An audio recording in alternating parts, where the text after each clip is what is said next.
7 o'clock, we're going to call the amended budget hearing to order and have a roll call, please. Sutton? Yes. Beth? Shannon? Here. Houston? Yes, here. Leah? Yes. Wild Tillman? Yes. Anders? Here. And ask Superintendent to kind of give us a quick little once-over as to what the amendments are. There's a few amendments that basically were grants that the found money was different than what was expected, so we had to adjust the revenue, and then we had to adjust the expenditures to match up, because you can't go over in your expenditures without, you just can't do that, you have to have it in your budget. So we corrected that, and then with the COVID-19, there were some other changes that we made just on some different line items to make the budget more accurate. Nothing earth-shattering, nothing. As you know, your expenditures in the education fund will be deficit this year for the fact that we have all our new teachers and we have the mentor teachers. And then transportation, we are going to be short at least one categorical payment, so that doesn't help there. And then municipal retirement, Social Security, we knew that was an intentional deficit because we have a large sum in that account. We wanted to spend it down, not have that amount in there. So toward we lowered this year, trying to lower that balance. So we had a little deficit in there. The fire prevention and safety, that was the work that we did last summer. Anyone have any questions? Any public comments on the budget or the amendments? Well,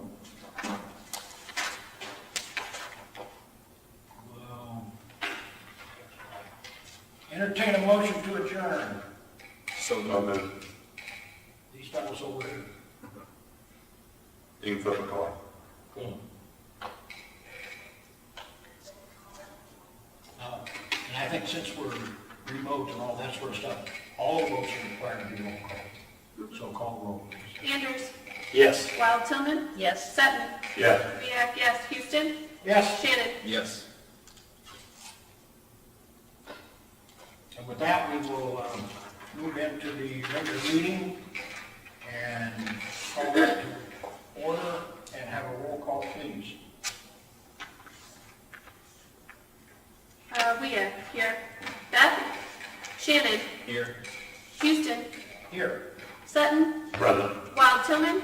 Here. Anders? Here. Everyone please join in the pledge of allegiance. I pledge allegiance to the flag of the United States of America and to the republic for which it stands, one nation, under God, indivisible, with liberty and justice for all.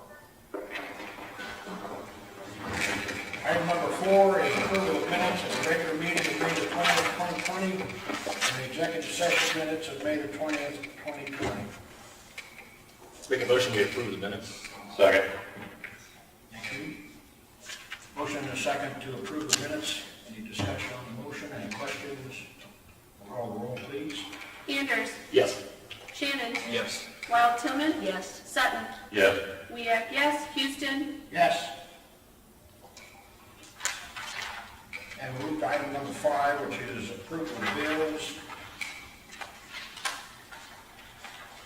And should have a chance to review those. If you want to know the totals on page 61. $410,726.29. And again, with over half of that being payroll. That's always the big expense in education. So any questions on the budget? The bills. Not the budget, sorry. The bills, yeah. I make a motion to approve the bills as presented. Second. Motion and a second to approve the bills. Any discussion on the motion? Call the roll, please. Wild Tillman? Yes. Leah? Yes. Anders? Yes. Shannon? Yes. Sutton? Yes. Houston? Yes. And we move to item number 6, recognition of visitors. And I recognize Joyce Swearingen and Keith Hartway are here with us tonight. And from time to time, Mr. G wanders in and out, it seems. And item number 7 is public comment. And I note in our sign-in sheet that we have Mr. Keith Hartway of Hamilton, and he would like to speak to the board about Scholastic Track Shooting Program. Keith, you're up. And just because I'm from Hamilton doesn't mean that my heart isn't as light I was. I did live in Carthage. Yeah, you played basketball here. Yeah, I did. You like to move up a little bit, so you need to be on candid camera like we are. Anyway, after 14 years, I thought it was about time I reported to the board on the IWHS Scholastic Track Shooting Program. This is way overdue.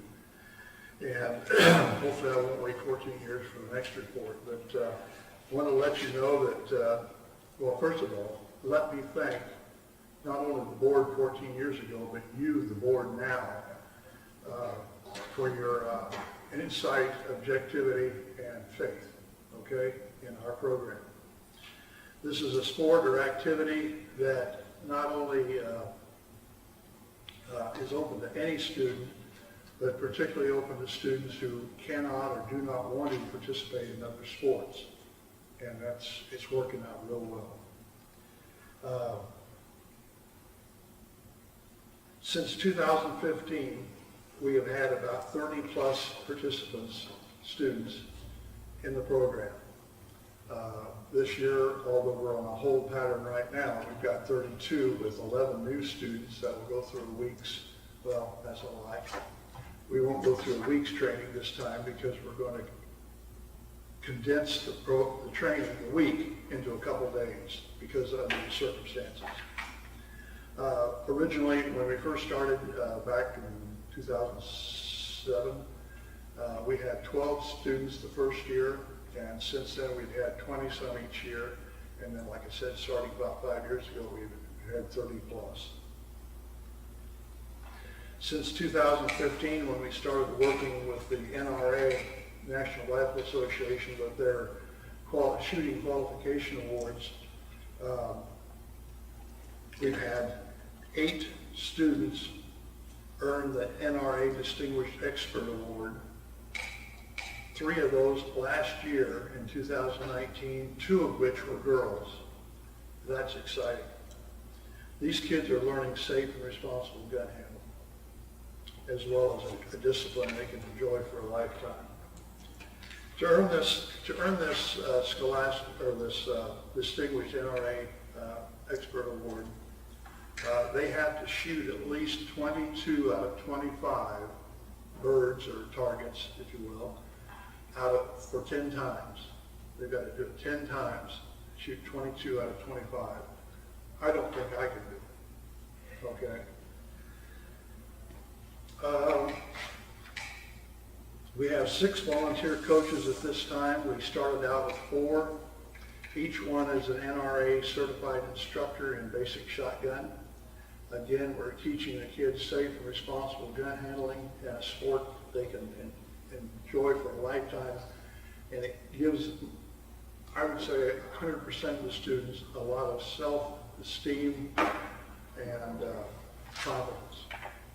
It's particularly fun to see some of these kids who may be struggling walk off the range grinning because he just blessed a bunch of birds.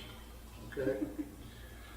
I would like to invite the board here, either individually or as a group, you too, Kim, to come out to the club and see what we go through and maybe get a taste of some trap shooting yourselves. You might find it really fun. Are there any questions? Does Illinois have a state championship like Iowa and Minnesota? No, it is not a sanctioned sport in Illinois. Yeah. And let me take it, Keith runs it all off of his money and donations. I'm sorry. You run it all off of donations and your own funds, I'm sure. Right, fundraisers and, Yeah. yeah. The school district doesn't contribute. Yeah, I read an article in Time magazine. Minnesota, 2 years ago, they got had over 9,000 kids at the state championship. Yeah. It's incredible. I've tried to get other schools down south involved to come out in the public like we do. We try to get ourselves in the paper. We've been in the Burlington paper, we've been in the Quincy paper, in the Journal constantly if we can. They're afraid because it's all politically unpopular. So that's where we're at. Does Bushnell have a team? Bushnell? I don't think. I'm trying to think, because I don't think they do. you contacted me when we started, I know the one who Yeah. left having lunch, and Yeah. Harold called me and said, you know what that is? I said, oh, pull. That's not, and then you came and rest of the district, so, no, I want to thank you personally for all your work, and all your coaches and everything else. Okay, well, thank you very much. You bet. Thank Thank you. you. Thank you. I know my boy enjoyed it. I've never heard one negative. Okay, we'll move on to item number 8, which is the consent agenda. Consent agenda 8A, approve the agenda. 8B, approve final of the 2019-2020 school calendar. And 8C, policy updates, first reading. Several of those. So you can have any of those pulled out and handled individually if you like, or we can do them all at one time. I make a motion, we approve them all at one time. Second that motion. Now, do you have a question for Ken? We loaded days into that again, correct? School days if we don't use for the snow and stuff, like we did this year. Yeah, that's the final one for last year. That's final one for last year. Yes. And Okay. then this next year, yeah, we've loaded. Yeah, we're gonna load in or whatever, yeah. Any other questions or comments? Call the roll, please. Weak, yes. Houston. Yes? Wild Tillman. Yes. Anders. Yes. Sutton. Yes. Shannon. Yes. Go to item number 9A, Dean of Students Report, on page 119.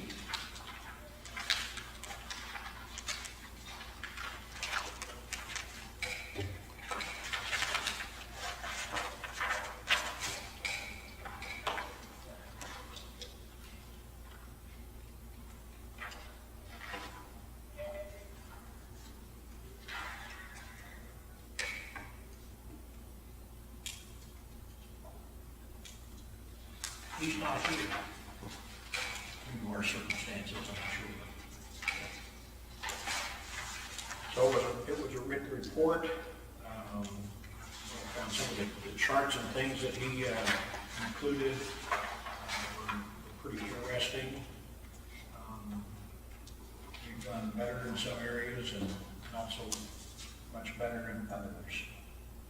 Does anyone have anything specific that you might request more information on, or? How many years has Jim been employed here now?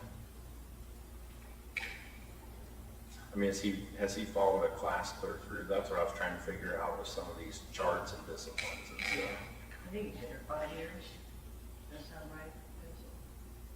4 or 5? I'm trying to think if he was here my first year when I was at the co-op, and I can't remember. He's at least been here 5, if not 6. Okay.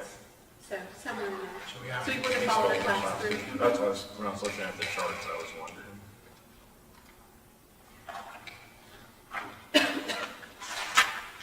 Any other questions or comments? We'll move to item 9B, which is the principal's report. That is on page 117.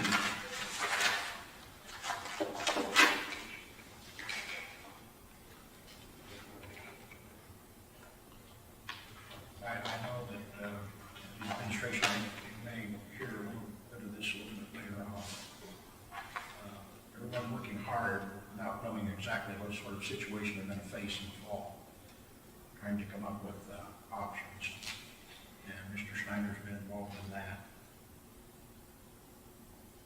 You would note I think the algebra plan, 8th grade algebra plan has been put on hold because of the virus. And I think the other thing is that we talked about matching up schedules and stuff. Okay, I'll talk about Under that. that. So, any questions on the principal's report? Go on to the superintendent's report, on page 85. The big thing I want to go over is the 3 different plans for getting back to school. And I met with Michelle Lee, superintendent in Dallas and La Harpe, and Jerry Butcher, the new superintendent of McCarthy, starting July 1st yesterday. And one of the things I emphasized with them is if we go on a blended plan where we would have some kids go on 2 days, some other kids go on 2 days, and then the 5th day would be office hours, a catch-up day, planning day for the teachers and the kids. The one thing that we have to be conscious of is the kids that we have in high school, a lot of them have younger siblings in our elementary districts. So we want to make sure that if we have to go to a blended plan, that the day that our Dallas high school kids are coming, which right now would be Mondays and Wednesdays, that if they have siblings, their siblings would be scheduled to go those Mondays and Wednesdays also in their elementary district. And then on Tuesdays and Thursdays, we'd be running all our buses to La Harpe, and they would make sure if they had siblings, those siblings would be on Tuesdays and Thursdays, and their other kids would be on Mondays and Wednesdays. Because we just don't want to leave families without that older sibling. That's one thing we can be conscious of in the elementary districts. They know who the siblings are because they went through their school district. They said they would work that out and make sure that they know the family units. We talked about busing, assigned seats, cleaning, med checks. We would do a med check before the kids got on the bus. So if their temperature's too high or they have any of the signs that they may have COVID-19, they wouldn't be allowed on the bus. That would take some additional help. And the elementary district's going to do it differently. They're not going to check them until they get to the high school. This is all tentative, so it's all could change. But they wouldn't check them until they got to school because they got preschoolers or they got kindergartners, and you just can't simply say, no, you can't get on, and not have anybody at home to watch that child. So they'll be coming to school. But with high schoolers, it's different. So we will be doing med checks before. If one's sick in any of the 3 districts, 4 districts, then we would all follow suit and probably shut down just because of the cross-contamination with our kids. Unless they tell us we do differently. Lunch would be a problem. If we're blended and we're not open, we've talked about taking lunches to classrooms, not having open lunch, because if you're trying to keep, what you do is you have these kids on a bus and then you bring them to school and you keep those same groups together as much as possible. Once they get here to the school, they get into their classroom, there'd be like 8 kids in a classroom with a teacher and with an aide. This is important than 10 and under numbers. So if that's the case, you don't want these kids to leave your classroom and then go somewhere to eat or intervene or do the social distancing thing and then come back to the classroom, because that defeats the whole idea. So that's still something that's being discussed, being thought about. We have another month at least to figure out exactly what we're doing. At the beginning of the school days, all those kids that came in on a bus that we checked their temperature would come in by the district office, and then they would go straight to their classrooms. They wouldn't have lockers. They'd take their stuff with them. And they would basically be there for the day. Those kids that are driving themselves to school or walking, their parents drive them off, they'll come into the high school office doors, and we'll have a couple of people out there checking their temperatures and doing that med check before they're out of the building. We've talked about having 4 classes first quarter and 4 classes second quarter, and it seems like a lot of change, but at the same time, it seems like if you only have 4 classes to concentrate on, that might help the kids out. Big question came up of what are you going to do with math, because then they would have math maybe first quarter and not second quarter. Well, those kids that struggle in math, that would give them an opportunity to take that math class over, or an additional math class second quarter to get caught up. So that might work out real well, because you can have that extra period. That's all in discussion. We're going to meet later on July 14th with transportation directors, principals, and superintendents again to discuss finalizing the plans if we were into a blended situation. because we really have to plan for all three situations. The other situation is remote learning, and we're setting ourselves up so that we can have cameras in each classroom. For example, if you're doing blended, you'll have kids in each classroom, but you'll have half the kids in that class are at home in remote learning. So we'll have cameras, and it'll be like a web learning or web classroom, I don't know what they call it, but live streaming of the class and the kid that way. So you're going to have, you'll have the room set up so they can do the remote learning with the blended learning, and then the remote learning without any blended learning, where it's just all going to the kids. And that's thanks to Chris, because he can figure all that stuff out and teach everybody. No matter what we do this summer, we'll have some professional development days in July, and then we'll have some in August. I will want to pay our teachers a stipend to come into those to prepare for remote learning, so that we're all on the same page and everybody's ready. And then when we come back to school, it sounds like we're all going to be back to begin with, unless this changes, but this changes hour to hour, and I'll go over that in just a second. The first thing we'll do is train all of our students and get them their electronics and train them on remote learning, and we're going to do a better job this year. I mean, we were thrown into it last year without any training. The teachers did remarkable. This year we'll have training for the teachers in the summer, then we're going to have our training for our students that first week of school back with their devices. So they'll be ready to go to the remote learning if we need to. We have a CARES grant that has been approved that will pay for masks, and it'll pay for sanitizers, it'll pay for laptops, it pays for some cameras, and it pays like $77,000 worth of stuff. So we've gotten some cameras with it, some hotspots that we'll be able to send home to all of our kids that need a hotspot, so everybody should have internet connectivity, which will be a big plus this year. So we're using that grant to make sure that we're ready for remote learning if the kids have to do that again. And hopefully it won't come to that. Now let me get to what's happening today. The state superintendent sent out an Illinois school guidance will require masks on the church's in-person class. So what they're saying is we'll be in phase 4, which I think is common knowledge, but then that phase 4 says you can have 50 kids on a bus. It also says you get 50 kids in a group gathering at school, or you get 50 kids in a classroom. The way I'm understanding it now, all this can change because none of this, you're going to laugh at that too. But anyway, none of this is down in stone yet. And even if you put it down in stone this week or next week, by August it could change. One of the things that one of the superintendents said is, what are you going to do with the kid that flies off and says, I'm not wearing a mask? And we'll have that. Or you get suspended because they're not wearing a mask, and then your special ed kids, they only have 10 days, they can't be suspended throughout the whole school year. Are you going to deny them their education because they're not wearing a mask? I just don't know how we're going to handle the mask situation if that's required. And I think it will be. And it's going to be required for not only the students, but also anybody who works in the district. The second thing is they say, well, what are you going to do with 50 kids on a school bus if you can't social distance? And they said, open the windows. Well, that's all fine and dandy. It's warm out. What happens? It's eventually going to be winter, and it's going to be cold. So there's a lot of questions on how we get everybody back here with being able to social distance. And with that, I don't know how we do lunch when we bring everybody back.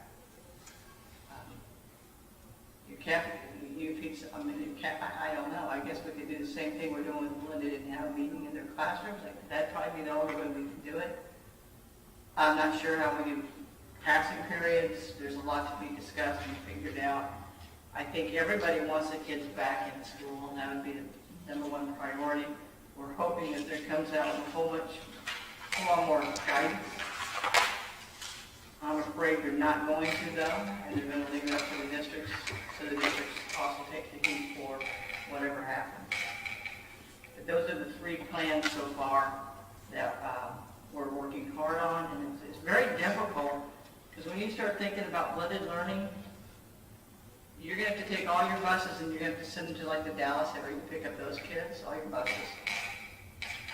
And then you got to draw routes for them all. Well, then you also have to have your other routes ready so when everybody comes back to school. So you have to do 2 sets of routes, and you have to be ready for both scenarios. Yeah. It's just, it's a real mess. But this article, and I gave it to you in your pile, so you can read it.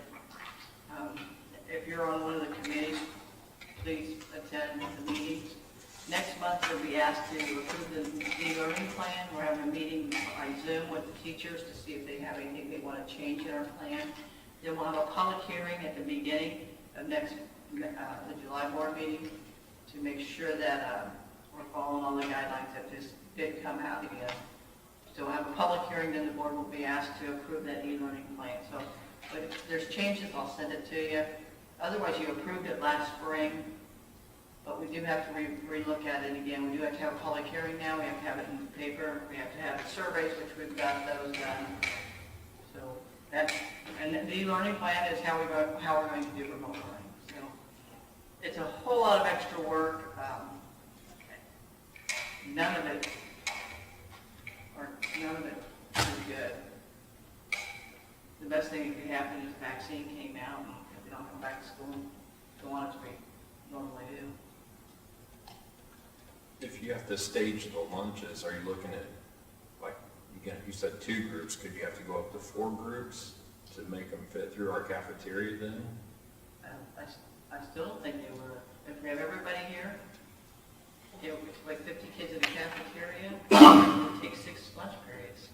And you have to have at least 30 minutes per lunch period. Which will start too early and finish too late. Yeah. Yeah. It's a mess. So if we're open campus for lunch, then when they come back, they got to get checked again. Right. Yeah. Or like, you're keeping them separated all the time, but then Then we'd send them out to public. Yeah, defeats the whole purpose. Of course, we don't know what they're doing at night. Exactly. We can't, I mean, we're not going to monitor them at night, so that isn't much different. Well, it's a little bit different. Yeah, when we got it control and we check them in today, it's be a lot easier than having to recheck them again, I would think. If you can keep them on campus. If you can keep them on campus. The idea there was to keep them in their room too, so. Right. Once we've sterilized you, then that's it for the day. So to speak. Rooms Yeah. have to be sterilized. If we have to do all this. If we have to do it all. So eventually on the blended, on the hybrid, eventually they'll come to class and they'll do remote both. Both. Yeah, because they'll say, how are they going to administer the test? Okay. I'm gonna take the test on the second day. It throws out everything we've learned in the last 10 years about what good teaching is. Yeah. It's completely thrown it out, and now we're back to what we did 20 years ago. Bare minimum. Go lecture and give them a worksheet. Which would basically be 4 All block, good correct? parents can help them. You know, if their parents can help them. Well, they said blended, they would be here a couple days to get some help with Yep. the teachers. which maybe it'll prepare them for college, because look how colleges are headed. Yeah. Sure. So much online. Tomorrow I have a Zoom meeting with Senator Tracy. Things I'm going to ask her about is the discipline for the mask and the not wearing mask, and what are we going to do with our at-risk faculty? When you think of our bus drivers, they're all at risk. When you think of several of our teachers and administrators Well, we have students that are at and risk. students, they're at risk. So we need to ask about that. When they talk about 1,500, is that in a building or is that in a classroom? But also, no matter what we do, any of this is changing working conditions for your faculty and staff. So will we have union issues and how do we deal with them? Because we'll have grievances. Transportation, are we at every seat or every other seat? Can family members sit together? Restrooms, at one time I heard that every time someone goes to the restroom, it has to be cleaned after that person leaves. So do we have to sit the janitor outside of each restroom so that they can go in and clean it before the next student goes in? Nursing duties, who's going to do all these medical checks? So there's lots of questions to figure out. But we're working on it. At least we have the automatics on the hand washing and the stool Yes. flushing and stuff. Yeah, That's beneficial. yeah, that helps. Do you think we're gonna need additional buses? Or, I mean, will they still run in the morning, or are you looking at splitting days up at all, or? We're gonna take 2 days to go Dallas area, and 2 days to go the Harp area, and then the Carthage kids will come in on the Carthage buses like usual. I don't know if we can do it with we have 4 routes right now, and I don't know if we can do it with 4 routes, or we'll have to pull in 6 routes. So, that'd be our subs, and they're limited. And that's believing that all of our bus drivers are going to drive for us. So, anybody would like to get their bus license? I already fell for that. Yeah, you did. Yeah, realize IWHS is already a dirty word over WIRC. We pay about double what they pay. Their bus, and they have a training program, as they get training, and they go someplace, so they don't pay like $12, $14 an hour. Right. I'm thinking about paying advertising in Macomb with the papers and paying it our salary. How many hours the usual route is. I think that might help pull some people from Macomb. Yep.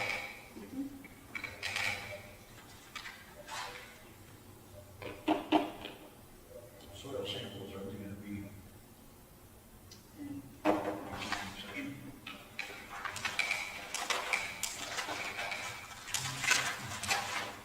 Okay.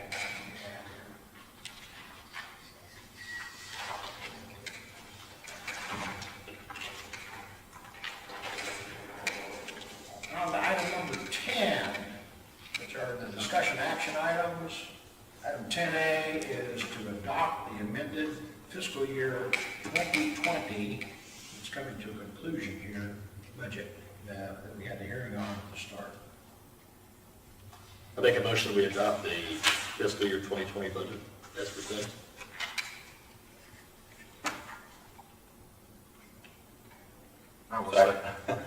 I'll second it. I'm getting the ladies on the other side there a chance. Another jump in. Pretty quiet. Okay, we've got a motion and a second to adopt the amended budget for fiscal year 2020. Is there any questions or comments on the motion? I'll call the roll, please. Shannon. Yes. Wild Tillman. Yes. Houston. Yes? Weak, yes. Anders. Yes. Sutton. Yes. Okay.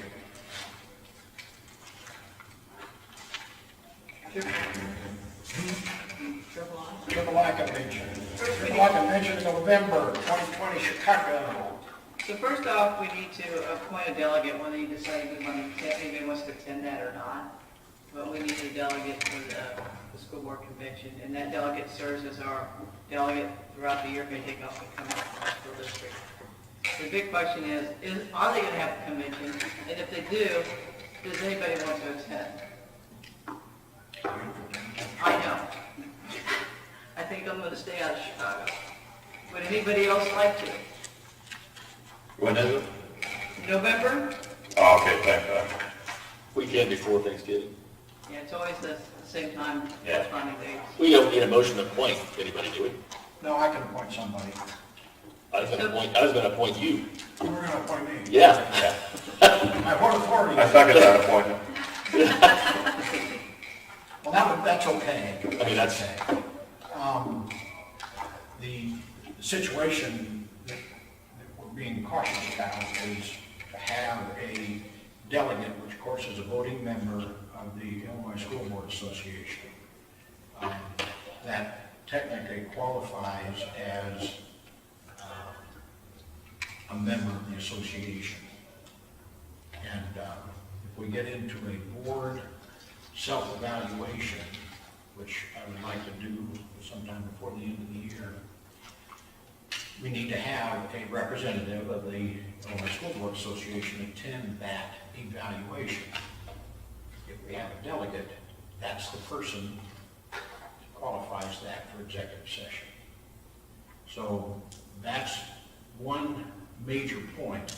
aside from the fact that that person would carry our vote, or their designee, I guess we could say, to the convention, if anyone goes. Right now, I don't hear anybody that's really interested in going, and I'm not particularly either. I'm not real sure. I know this is the time to sign up, to get the discounts before such and such a date and all that sort of stuff. I guess maybe we'd ask him to shoot out an email for a final yay or nay before the discounts go away. Once the discounts go away, I think we're done. We wouldn't want to. I don't think it'll be that big of a deal. Okay. No, your train ticket will be a little more, but the other stuff won't. We can go later if we got. And I don't even know if they're having it yet. I don't think they know if they're going to have it yet. It's more than 50 people. Right. It's in Chicago. More than Yeah. people on the base walking back and forth. Right. Large So, gathering. we will designate John Houston as the delegate to the Illinois School Board Association, Illinois Association of School Boards. And the way I've got it figured, or the way that I would understand it, is that would be an annual appointment. So others may have that opportunity. And I'm sure enjoy themselves with that. So the Triple I Convention is coming up. If you're interested in going, personally, I'm going to wait a month or two maybe before I make a decision. And we'll see how that goes then. If we're ready then to move on to item 10C, which is the Building for the Future Committee. And I sent out on email some information regarding the 3 referenda that we've had, 2012, 2013, and 2020, vote totals, percentages of votes, and so on. I asked the board members to review that information, just simply the vote totals, and ask them to be prepared to answer 2 questions. And while each board member is making a response to those 2 questions, it's not a discussion yet. I just want everybody to have a moment to say what they feel the referendum tells us. And the other question is, what do you think we should do now? What do you think IWHS should do? What now? Just regarding our facilities. So I'm sure you've all had a little bit of opportunity to review those vote totals. Obviously, we've been handsomely defeated in 3 referenda, 2 of which the thought would have been that the building the campus would have been built across the street from our parking lot here. And the last one, which was just here in April, there was I think it was a part of the referendum question actually, that it would be built on the farm that we own up by the Dallas City, the Hart Junction up that way. Up in those towns, they call it the Carthage Junction, so. But all those were handsomely defeated. So what I'm interested in, and we can start with anyone that you like. It doesn't need to be a long statement, but I want to know your impressions of those referenda and what do you think we should do now regarding our facilities. Everybody gets to say. Everybody else gets to take notes. Just note down about what people think. So since everyone's being bashful, I'll say what I think. I think the totals of the referendum is a pretty clear indication that our taxpayers and voters will not support a new campus, no matter where it's built. We have had an opportunity to have a campus built where 65% of it got paid by the state. And recently, in this spring, I think our final number was around 57% have been paid for by the state. And all of those were handsomely defeated by our taxpayers, which is fine. That's the reason we asked them about it. It's their money.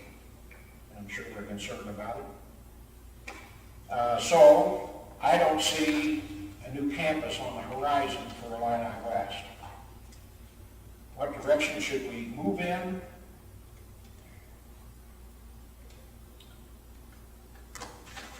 We had a little building tour tonight. We've got a list of 20 building maintenance discussion items.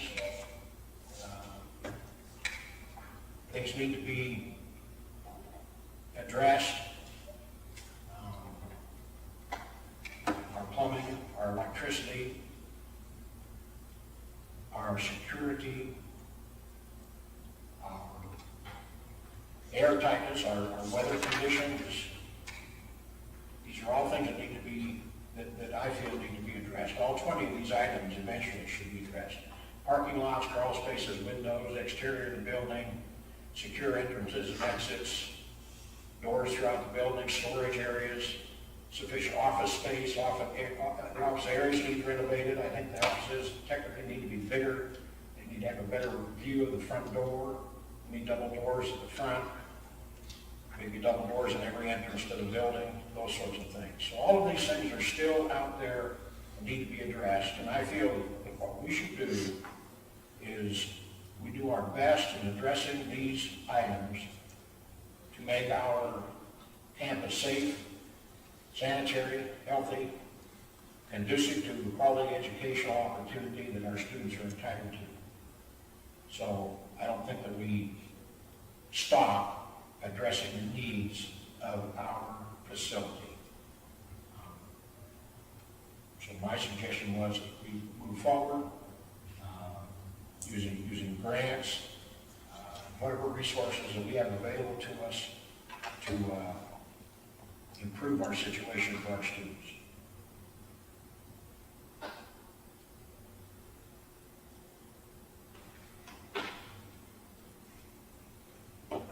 Other than my president that we got 3 communities that don't like each other.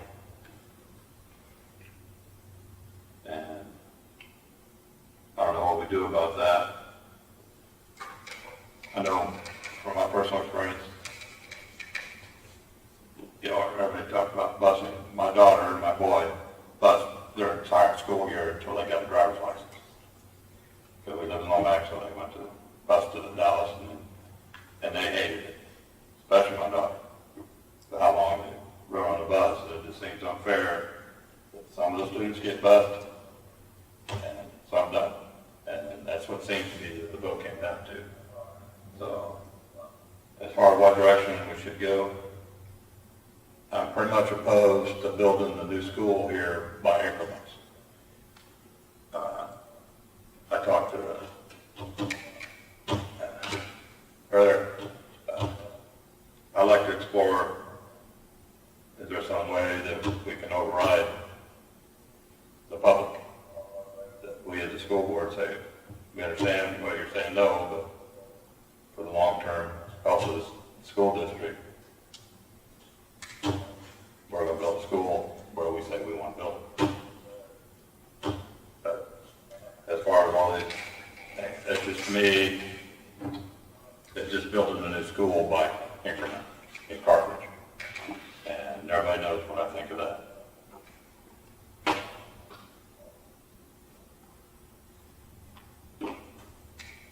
I'll go next. I don't have a lot to say. I've been involved with all 3, and the first 2, we put out there. The biggest comment I got from a lot of people, mostly local people, was we paid too much an acre for that ground over there. Or we're not paid for it, we were going to pay. We committed to pay, which that's splitting hairs, I think, but whatever. And then the last one, 7 years later, obviously a lot of people complained about being outside of town. But one thing The biggest difference is not all the rhetoric that was posted, as much as we asked for a lot of money. And a lot of times I mentioned COVID, well, obviously we had a good turnout. I wasn't referring to people with masks going to polling places. I was referring to financial uncertainty. And right now, I don't think too many people are going to hook up with a long-term borrowing. There's a lot of people, as we all know, that don't even have a job anymore. Places have closed, everything else. They're probably not going to bite into that. And a lot of them are probably thinking, boy, I'm glad we didn't pass that, and the state didn't come through, and we weren't going to build it, which that would have been really quick, obviously. My property taxes actually went down a little bit this year, like many people did. So that's part of it. Then the other part of that, it was heavily social media, and there was a lot of, not only were we asking for $17 million, there was a lot of false information out there, which is all byproduct of social media and people bickering. And I don't like to see people be so personal and bicker. I think it set us back a little bit as far as the 3 communities. I thought we were going really well, and it really improved and came a long way. And then I think that social media thing set us back because I think a lot of people were offended and hurt, and there were some hurtful things said. And I just wish everybody would stop, from every community, just stop it. You know, we're not supposed to play this out in social media. You know, this is for our kid. This is what it's about. And that's what I thought. So I think there's some influence there. We just, basically April 2013, we just ran it again. And, you know, obviously, that changed a little bit. Not as many people voted, but it didn't, it's 70% no as well, so that didn't go too good. But anyway, I think we're kind of comparing apples to oranges on the referendum because of the amount of money. That's one thing. I'm not implying that if it was only $7 million, it would have passed, but that was just my statement on that. As far as the direction, as I've indicated in letters to, like to Kim, she knows, I don't think we have enough information. Yeah, you said we had 2 referenda, but everybody didn't vote. Just because they said they don't want a new building, I don't believe they're saying we wouldn't get to fix that one up either. And I told Kim, with the HVAC that's going to get done this summer, I don't think there's a lot that we have to do as far as critical. I'm not talking about these things that Kim pointed out, the electricity and stuff, small expenses. I'm not referring to that. I'm referring about a major expense. I think everybody's tapped out for this year, this summer, whatever. So we've got some time to decide, I think, as to where we're going to go. And me personally only, I believe we need to talk to the other boards, all of the boards. And one reason I say that is one of the things in social media, several people said, are you going to have an all-out consolidation? And I guess I'd like to have John's always talking about the future. I'd like to have not next year, not the year after next, but do you see that happening, in the 10, 15-year future? If, my gosh, we had 3 of the elementary boards saying yes, well, I think that would influence what we do, here. And then also, the obvious that was pointed out in social media, we all knew it anyway, is we're a tenant to this building. Is this building for sale? And so, Carthage Elementary can answer that question. And if so, how much of it's for sale? And if so, does this board decide they want to buy it? How much do they want for it? All that good stuff. So I guess I'm saying as far as what direction should we move, we should go on a fact-finding mission. As far as the engineers for the building, I'm not an engineer, none of us are. Kim pointed out some very obvious issues we've got that we could probably easily address. But as far as anything beyond that, like we did in the bathrooms, and they're doing the HVAC, I think we need a professional to do more than just do a walkthrough, to really dig into something and see. Are those bleachers any good? Well, drill in them and see if they're any good. Are they rotten? Are they good? Do they need replaced? Whatever. And like John's always mentioning, we need plans. We got to have a plan of what we're going to do. So before we spend any extensive money, I believe we need to have a pretty good plan. And I don't think just all of us here sitting here, minus Beth, are qualified to make that decision. And I'd like to have some feedback. Yeah, the buck stops with us. We're the ones that vote. We're the ones that make the decision. but I like to have some feedback from other people that are committed to the kids. And to me, the logical commitment to the kids are the school boards. And they're a part of this. They're all IWHS too. They're all going to end up here. Most of them are anyway. So to me, they should have to say, and they're not going to decide what we do, but they can give us some feedback. If they all say, absolutely, no way are we going to consolidate, well, that kind of changes things too. So, because a lot of people mention, I can foresee an all-out IWHS someday. Well, just because they say that or I say that doesn't mean they all think that. You know, Kim's mentioned before, Warsaw's levied money just to stay, by themselves. So it's very important for them to stay by themselves. So, and maybe the elementary districts want to do that too. But anyway, I think they could we could pose them some questions, John, like John did with us. Set up a couple, just keep it simple. A couple of questions, what do you think? You got a month to think about it, and we could have a joint meeting when we can all meet together if we could. Again, this is all tentative. And give us your thoughts. The last time we had a joint board meeting with all of us was a long time ago. I think the last time was when we tried to do the curriculum director. We bought them all meals at the clubhouse. R&D catered it. And we had a candidate we thought might make a good curriculum director for all of us, which didn't, obviously we didn't proceed with that. But we bought them all dinner, we talked, had a good discussion. And I also mentioned to Kim before, I think it'd be nice if we had an update from somebody. I don't care if it's, we send John or John wants to go or Kim or whatever to these other boards. And just say, here's what we're doing. We're updating the football field. We're updating this. Any feedback? And I'd like to know if there's anything you'd like to see different at IWHS, or actually find out what we're doing. You think we're doing well? So, because we don't hear enough reports from the other boards, and I certainly don't want to read about it in social media. So that can't be eliminated. Don't get me wrong. I know it's always out there. It's going to be out there, but I'd kind of like to know firsthand from people what they think. So anyway, I've rambled on long enough. Whoever wants to go next.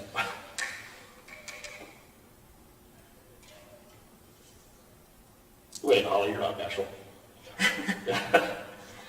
Well, as I look at the numbers, there's definitely a difference. I don't know without some research as to whether this is really a vote for no new school being built or I just don't want to pay taxes. Because I heard a lot of people through the election say they didn't want an increase in taxes. And I think we have to be real about this. Schools require tax dollars. We want our kids to be educated.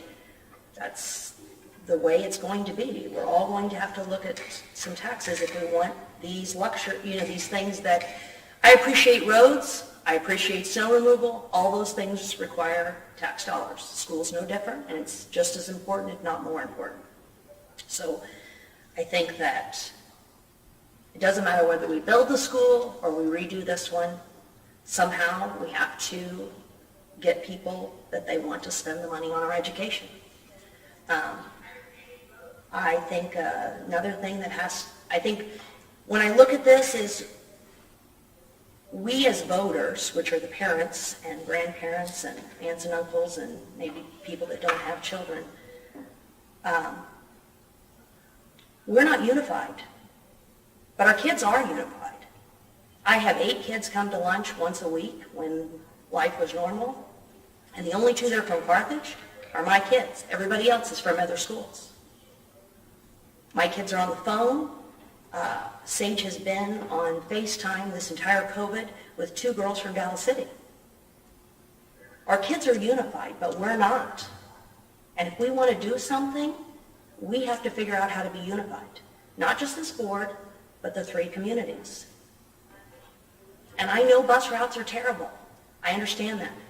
We live at the edge of town. We're half a mile from the city limits. My kids in elementary school rode an hour and 15 minutes, and they could walk home faster. So, we've all been on long bus routes.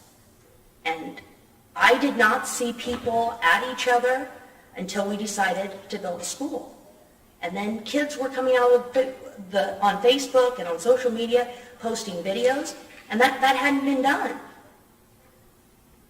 And that starts with the parents. That starts with the faculty. And if we're not unified, nothing is going to happen here. And we're going to be in the exact same boat we are in right now in 10 years. And you want to add more schools? We won't get any farther because it's going to be the same thing. And I don't think it matters which thing you choose on this list. They're all important. I see, reasons to choose any one of those to be at the top 5. But if we're not unified, none of them are going to matter. And if I'm going to spend tax dollars somewhere, I'd rather it be in this school than anywhere else, because this is going to be our future. And I've thought long and hard about how ununified we are. And we're not unified here, so we can't expect the communities to be unified. So somehow, some way, we have to do some compromising.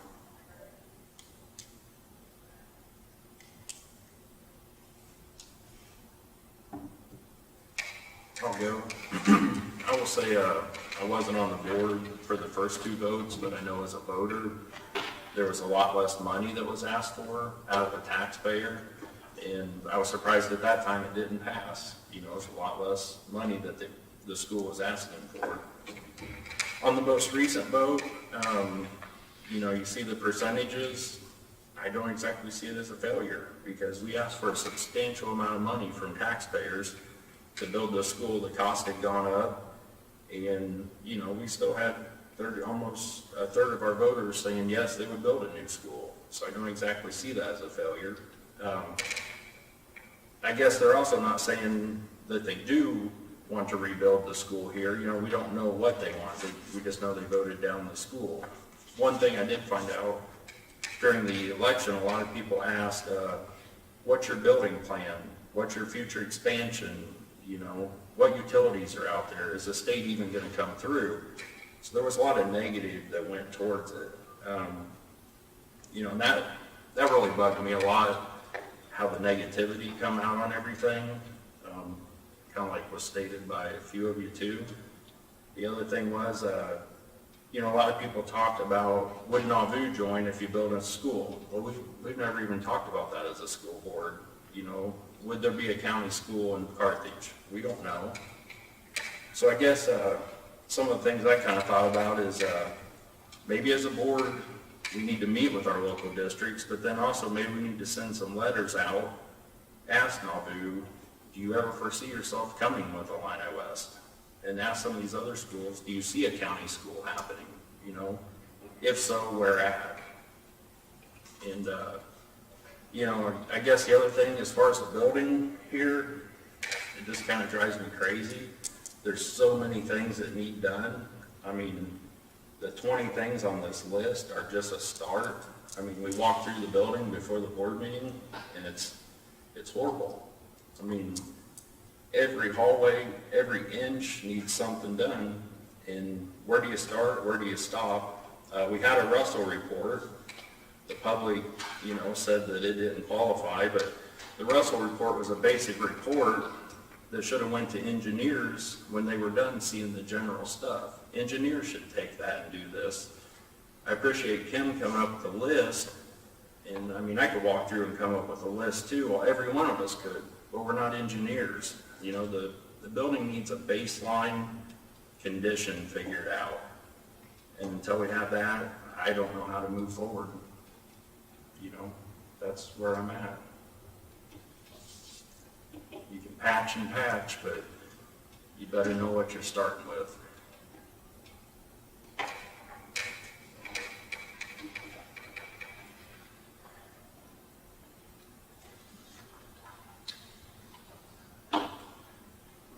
Okay, so I guess 2 things that I've thought about in regards to the voting. When we went to the town halls, one question that was brought up often was, have we as a board sat down with Carthage Elementary and had a discussion about their plans? And I don't feel that we have done that and openly communicated with them about what things we have concerns with, and then what they have concerns with. I would be curious to know, when was the last time any Carthage Elementary school board member walked through this building? And do they see what we see? I know Kim does a great job of talking with Vicki in the past. That's great. But I do think that you can't make an educated decision if you don't have the opportunity to come and look. So I do think that in terms of the constituents, that's one thing that the board needs to take into consideration, is that we owe it to them, we owe it to ourselves to have an open communication with their board and see where they're headed. What are their concerns? What are their future plans? Do any of their plans involve anything that we are doing, like the HVAC system?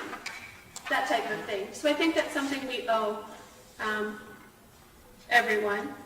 The other thing is that, you know, I guess in the back of my mind, now that the whole COVID thing has hit and finances are going to become a little bit more difficult, you heard Kim just say that the last categorical payment didn't come in for transportation. You know, as we move forward, how much more of that are we going to hear from the state? And so I worry about making some of these decisions when we don't really even have, we don't know where that money is going to come from, or if we will have money to even, we could have our wish list. We don't even know that we'll have the money to do that, you know? So I guess I'm concerned about the financial stability of the district after what has happened here, because there will be an impact in all the communities. Each individual community will have an impact, hence a lot of us will have an impact on that too. So those two things are and I would also agree with whoever made the statement, all of these things on here are a priority. Not one of them could we turn a blind eye and say, oh, that doesn't need to be fixed. We all know that all of them do, and then some. So that's the other part that's hard. How do you really decide? Because we want big things fixed. Well, some of those big things, well, all these are really big things, and they all are going to cost money. So that's my biggest concern.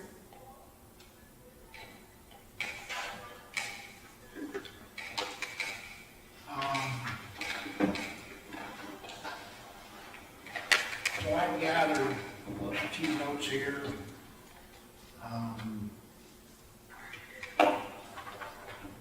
Not really interested in a new campus, no way, no how. No piecemeal work on the current building. More research on what needs to be done. We need a plan. We need a feedback committee. We need to contact the school boards. Get some sort of a general idea in the area, at least between us and our 3 elementaries. How they think things are working out, whether or not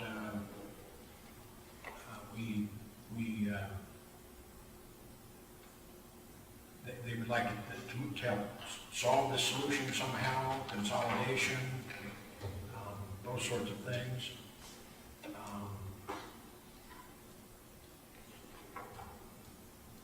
Some comments on the voting, not able to figure out whether they're actually opposed to a new school or whether they're just opposed to higher taxes. Adults not being unified, the kids are. We must unify the adults. We need to spend money on this school because it's our future. We're going to be here. Not enough positive information. The last referendum, a lot of negativity. We need to involve the public and other schools regarding the future. There are many things that need to be done in this building. This building is in poor condition. Everything needs attention. We need to have a more detailed and more professional report. So we have a baseline of condition of the building and some figures that are a little harder figures on cost of addressing some of the needs of the building.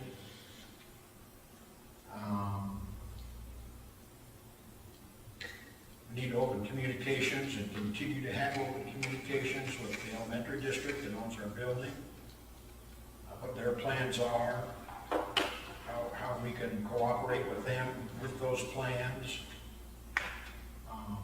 Finances are going to be, and through no fault of anyone's, but the COVID-19 impact on finances, I don't know, it could be scary. And I just really don't think it's something that we can shrug off. There's going to be some very difficult decisions regarding our financial situation. But because of the finances, we have to be very cautious about spending any reserves we might have now to take and say, okay, well, let's put new bleachers in the gymnasium, and we'll just pay for that out of what we got left in the piggy bank. Those sorts of things, I think we have to be extra cautious about. And all 20 items on the list, in one form or another, need to be addressed in some fashion. I don't know whether, and again, if we move forward on some of these items, I think I don't know now. And then, have I got most of all of it? Did I get, generally, I think so. a couple of people were, You did well. I just, Which, can we get a summary of that? well, No, I mean, after you're done. No, you just gave it to me. I don't take very good notes. Tracy. It won't be detailed. So, It's pretty detailed. okay. Yeah, you do give detailed minutes, that's right. I do this for a living. Okay. so we made that. Yeah. You got most of them, and so I'm, oh, good. Well, good, thanks, Betsy. Good backup. I didn't, I got one more direction. I Sure. don't know if I'm at it, but, I'm thinking, we don't really even know what our elementary schools, our feeder districts have in mind either for the future. I don't know if that was brought up, I just thought, do they see themselves standing alone? Do they see a consolidation? He said something about consolidation, I think. Or did someone say that? Tracy had mentioned But I think John put that in his report. meeting with 3 boards, what's their future look like? Yeah, That sort of okay. thing. I think that was And I meant like if they had any consolidation terms amongst our feeder districts. oh, and like maybe up north. Not other districts, but, all Yeah. elementaries or junior highs. Sure. Well, generally, what their plans are. And They've got What's their other plan? plans. and to be real honest, it's real hard right now to get together with everybody with COVID-19. And I think that is when we have to No, be I put on for a No, while. yeah, I agree completely.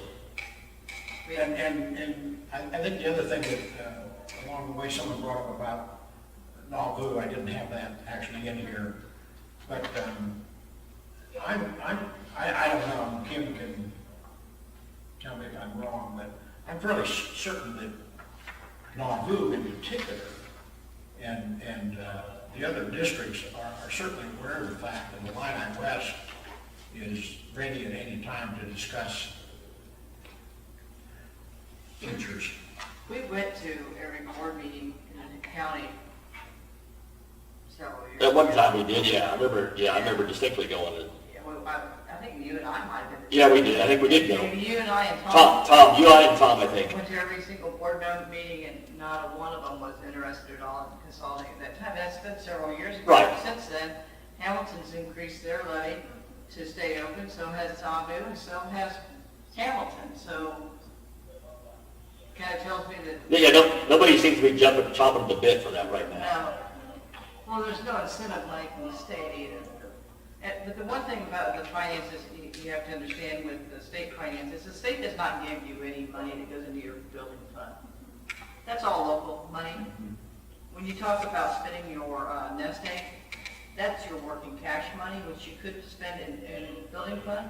But I'm with John, I don't think that'd be a good time to do that right now. You need to keep more of that working cash and not use those funds.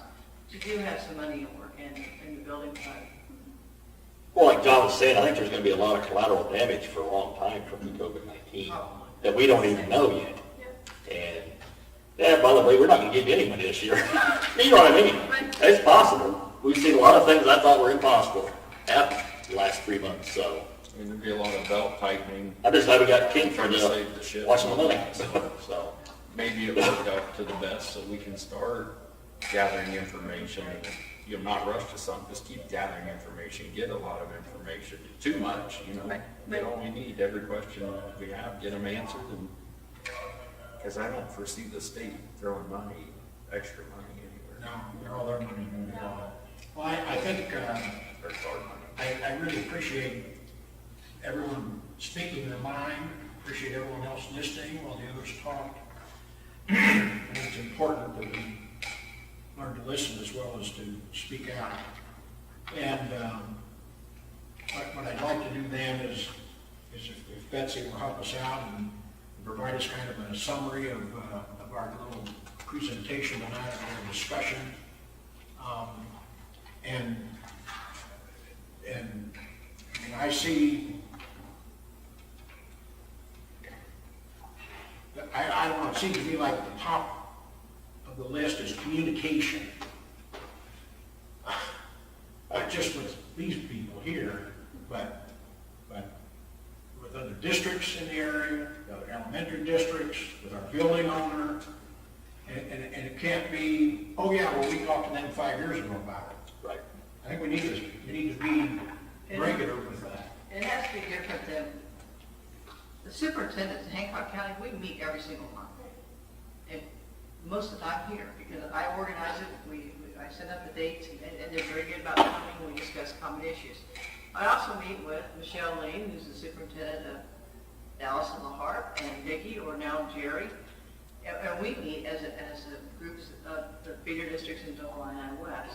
So the superintendents meet, get along, work together, and we strive to be on the same page so that there's consistency throughout the county.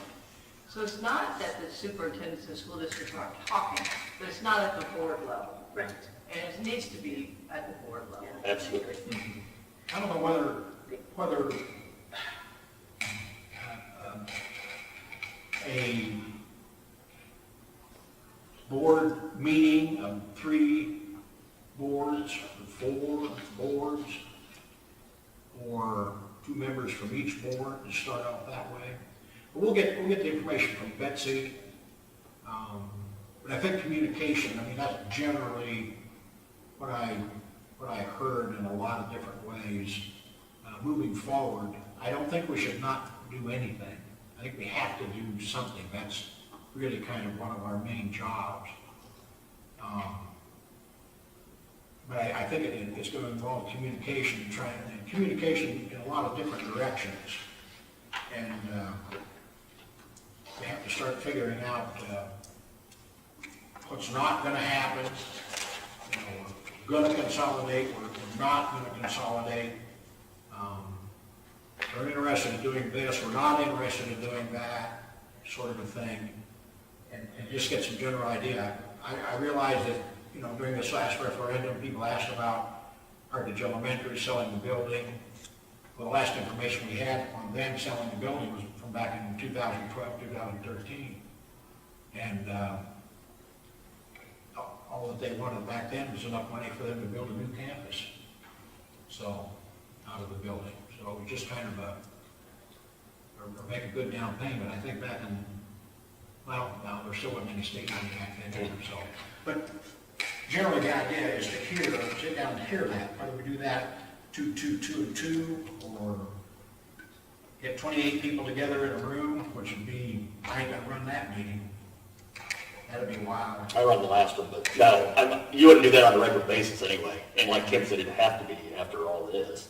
But it wouldn't hurt initially, as you say, maybe send 2 or whatever. 2. Get a report, Betsy's got a report. Yeah. She'd be a good person to go. Yeah. But you would also include superintendents. Correct. Correct, no more than 2 board So you members. actually have 3 representatives from each school. Right.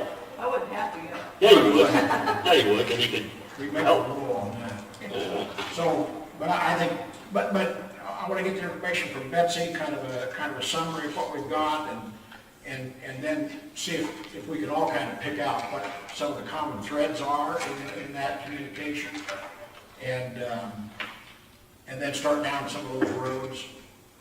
pick some of the roads that are best. I mean, Yep. we want detailed, harder dollar figures on what sort of a thing. I realize that, we could have had that along the way anywhere. The situation is trying not to spend $15,000 to put together numbers that would never be used anyway. So, the Russell report would satisfy, and apparently all it did was provide a vehicle for nitpicking. So, that's, oh, hang on a minute. Let me see what we're doing. Oh, yes. So, and now, we had our building tour and some of those, and Kim was pointing out some of our absolutely necessary things that need to be done, so she's got some information on how we might address some of those. As you know, I went to the building, I was talking about some electrical issues, and there's two projects here. One is that 800 amp system outside that is falling over, has to be fixed, and that's about it probably ended up being $15,000. That's under the $20,000 that you have for a bid out. So that would be one project. The next project is to make our shop area usable and to be able to use the new equipment that's been bought with grant money. And that would be around $11,000. So there's two different projects. If it's okay with you, I would put that in next year's budget to be paid out in July. This company, Hanson Electric, is already here doing the electrical work for the heating and air conditioning. And they're already running 3-phase in for that heating and air conditioning, and that's what we really need. So that's a reduced price, and they can. Well, all this on the sheets is like about 26,000, isn't it? Right, but it's two projects. No, but it's, One is classroom needs, and the other one is the outside. We could do it a couple ways. We could do two projects, or you could call your engineer and. I don't know why you wouldn't. Safety and. if you've got welders, I don't know why you wouldn't want to get them ready to use. I think you'd want to use them.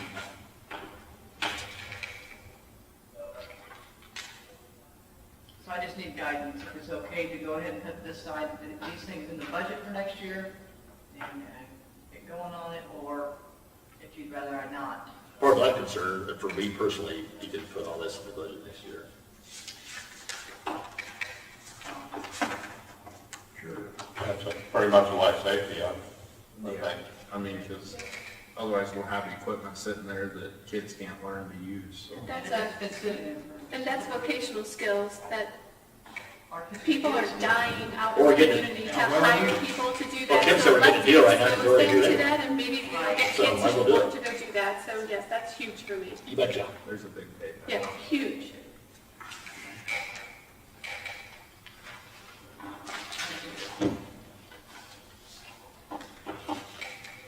Have enough there? I also want, just under this building for the future, I included, you have a copy of the current lease. If you want to read it over, and sometime I can cut lease on the board agenda, we can discuss it before we just go to the elementary. But it's just, so you have that knowledge going forward.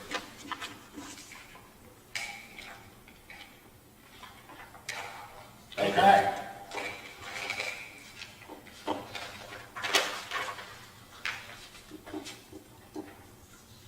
So you're okay on the work that needs to be done then? You don't want a motion on that or anything? Is that all right? I mean, I've got motion to approve contracts as presented, it says. You can do a motion on those, two separate ones. Two separate ones. Yeah. One for the, One for the 800 amp service.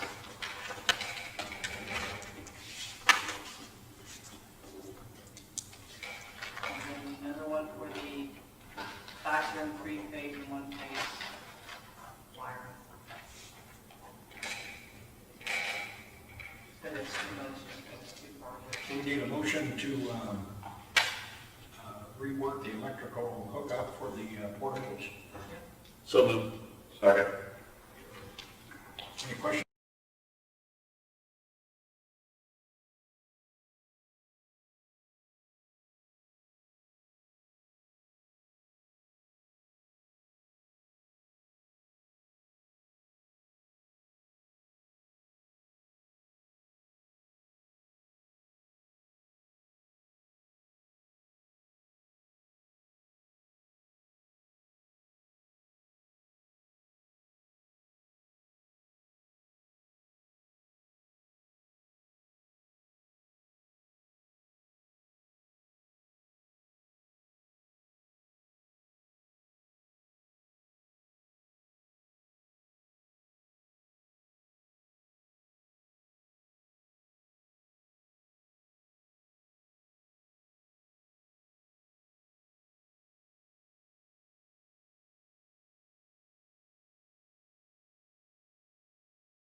Make the motion to accept the Second. retirement of Lynn Hartley. Any questions on the motion? We'll call the roll, please. Walt Tillman, Yes. Shannon, Yes. Weak, yes. Anders? Yes. Houston? Yes. Sutton? Yes. We go to item 12A2, which is motion to confirm salary increases. And I will note that Jim Short's situation is going to be addressed at our next meeting. But the others are on the table for, according to the administration's recommendation. I make the motion, we accept the salary increases as presented, other than Jim Short. I'll second. A motion and a second to accept salary increases without Jim Short, who will be addressed individually at our next meeting. Any questions on the motion, any discussion? Call the roll, please. Weak, yes. Houston? Yes. Sutton? Yes. Wild Tillman? Yes. Anders? Yes. Shannon? No. Is that it? I'm at the end of my pages. Motion to adjourn. So moved. Second. Thank you all very much. We had a pretty productive meeting tonight. Call the roll, please. Houston? Yes. Shannon? Yes. Weak, yes. Anders? Yes. Sutton? Yes. Wild Tillman? Yes.